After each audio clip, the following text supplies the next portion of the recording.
Y si te dijera que El Eternauta, la nueva serie argentina que está arrasando en Netflix, no solo es una adaptación de una historia legendaria, sino que además parece tener un hermano gemelo escondido en una producción norteamericana producida por Steven Spielberg.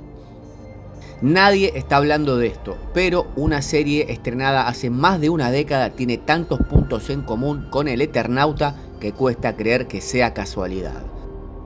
La serie llamada Falling Skies, tal vez la viste, tal vez no, salió entre 2011 y 2015 y pasó algo desapercibida para muchos fuera del círculo de fanáticos de la ciencia ficción. Pero si la comparas con El Eternauta, vas a ver algo que parece un eco, una resonancia, como si una misma historia estuviera intentando contarse desde dos lugares distintos del mundo, con medio siglo de diferencia. Y no estamos hablando de dos obras parecidas, porque ambas tengan alienígenas. Estamos hablando de estructuras temáticas, de personajes, de estilos de invasión, de sistema de control y resistencia, casi como si compartieran un ADN narrativo. Vamos a los hechos.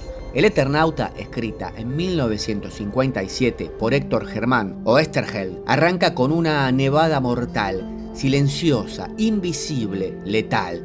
No hay explicaciones, no hay ovnis, solo nieve. Pero no es nieve, es un arma biológica y es el principio del fin. En Falling Skies el ataque es más clásico, más norteamericano, destrucción, ciudades arrasadas, tecnologías alienígenas a la vista. Pero el efecto es el mismo, el colapso del mundo tal como lo conocemos. En ambas historias los humanos están siendo invadidos por fuerzas superiores, pero no directamente. En El Eternauta, los verdaderos invasores son los sellos, que manipulan a través de razas intermedias, como los Gurbos, esos escarabajos gigantes que vimos, los Manos o los hombres robot. En Falling Skies, los Overlords controlan a los Skitters, que a su vez implantan a niños humanos para controlarlos mentalmente. Un sistema piramidal de dominación. Siempre hay una capa superior oculta, intangible. Y ahí no termina la similitud. En ambas historias, los protagonistas no son superhéroes, son gente común, forzada a convertirse en líderes. En Buenos Aires, Juan Salvo, un tipo cualquiera, termina liderando una milicia improvisada formada por vecinos. En Estados Unidos, Tom Mason, un profesor de historia, se convierte en el comandante de un escuadrón de resistencia llamado Second Mass. Dos hombres, dos países, dos contextos, pero una misma transformación, la del ciudadano ordinario que es empujado por la tragedia, asume el peso de liderar. Y no es solo una cuestión de estructura, es ideología, es visión del mundo. El Eternauta no es solo ciencia ficción, es una crítica profunda al imperialismo, al control de los pueblos, a la manipulación de las masas. Oesterheld no escribía solo para entretener, escribía para resistir. De hecho, terminó desaparecido durante la dictadura militar argentina, como si su obra hubiera sido una profecía autocumplida. Falling Skies también tiene una capa política, no tan explícita, pero está ahí. La lucha por la libertad, la ocupación como metáfora, la defensa de la familia como núcleo de resistencia. Un enfoque más hollywoodense, sí, pero el eco está. El mensaje vibra en la misma frecuencia. Entonces, Falling Skies está inspirada por El Eternauta. Bueno, oficialmente no. Spielberg jamás lo dijo, pero tampoco lo negó.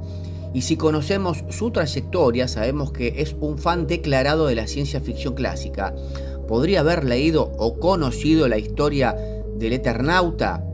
Y por supuesto, absolutamente. El Eternauta fue traducida a varios idiomas, fue reeditada en Europa, circuló entre críticos y coleccionistas. Y aunque no haya una admisión directa, las coincidencias son demasiado fuertes para ignorarlas, porque cuando dos obras separadas por décadas y culturas diferentes cuentan una historia tan similar, hay algo que merece ser explorado. Tal vez no sea una copia, tal vez sea un patrón, Tal vez el Eternauta tocó una fibra tan profunda en el inconsciente colectivo que esa historia encontró otras formas de contarse, en otros idiomas, con otros rostros, pero con el mismo miedo de fondo, el miedo a ser invadidos, a ser dominados, a perder nuestra humanidad. Y es ahí donde aparece el verdadero núcleo de esta narrativa, porque tanto en Buenos Aires como en Boston, la invasión no solo viene de afuera, también se mete dentro, nos cambia, nos descompone, hasta dónde somos capaces de mantener nuestra ética, nuestros valores, nuestros vínculos, cuando el mundo se cae a pedazos. Juan Salvo empieza escapando con sus amigos, con vecinos, con conocidos, y muy pronto descubre que la verdadera amenaza no siempre viene del cielo, a veces viene del otro, del que está al lado. En pocos días, lo que era comunidad se transforma en desconfianza. Lo que era solidaridad se vuelve paranoia. Y los mismos que compartían el mate y la radio ahora desconfían uno del otro. La invasión en ese sentido es también una excusa para hablarnos de otras cosas, de cómo el instinto de supervivencia puede romper los lazos humanos más profundos. Y ese va a ser el tema del próximo capítulo. Porque si en este episodio hablamos del parecido entre dos obras que nadie está comparando, en el siguiente vamos a ir todavía un poco más al hueso. ¿Cómo se transforma un vecino en un enemigo en solo 48 horas? Lo que vamos a descubrir no tiene ciencia ficción, tiene algo mucho más inquietante: humanidad. El Eternauta solo tuvo 6 capítulos, pero fue suficiente para dejar una marca. La puesta en escenografía, efectos especiales y ambientación es enorme, y es evidente que hay una producción de altísimo nivel detrás. No sería raro que termine ganando todos los premios posibles. Sin embargo, y esto es importante, en estos 6 capítulos no se contó todo. Ya es un hecho que habrá una segunda temporada, aunque ni siquiera se empezó a filmar. Pero ¿por qué es clave esto? Porque lo más profundo de la historia, esas capas invisibles de control, todavía no fueron reveladas. Lo que vimos hasta ahora es apenas la superficie, la nevada, el caos, la primera reacción. Pero si siguen fieles al cómic, lo que viene es aún más inquietante. La verdadera invasión no es externa, es interna. Es la forma en que los invasores manipulan a otros seres e incluso a los humanos para dominarnos desde adentro, tal cual ocurre en Falling Skies. Y ahí está lo fascinante de esta comparación que nadie parece notar. Dos relatos separados por décadas y culturas, pero que trazan el mismo patrón. La colonización no siempre llega con naves y rayos láser. A veces se disfraza de ayuda, se infiltra en la sociedad y destruye desde adentro.